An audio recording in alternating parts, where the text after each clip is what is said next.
Using the Easy Builder, you can create appointment booking pages. It's really straightforward and easy to do that, and I'll show you how to do that in this tutorial. So I'm going to go ahead and add a section. I'm going to add a blank section, and then into that blank section, I'm going to bring in the appointment booking widget. Now, the first thing you need to do is just go into the settings for this. You can either right click or you can click the edit pencil icon just here. And you need to choose the appointment that you want to create a calendar for. Now, you should have already created the appointments within your dashboard.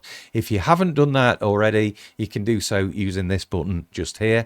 And appointment booking creation is covered in other tutorials. So I'm going to choose the appointment that I've got available. Let's say this 1 hour coaching just here. And you can see straight away that has put a calendar in there that people can then use to book an appointment with me. They can choose their date and time, and they can see available slots just here. Now, through the settings panel, you can make different changes to the style of this. So, for example, I can change the border color. I can also change the event name color. That's the one down here. So let's make that into my branded green, as you can see.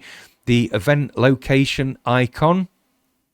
So that's just here, and that's the color that I can change just down there. I can change the background of the card altogether. The background of the numbers just changed here, so the selected date you can see is now my branded color. Available dates, let's change the color of that a little bit. You can see just there, oh, that's actually the color of the text that I've done there. Let me change that back to dark blue, and instead we'll have the available date background. Let's say that's as green, something like that.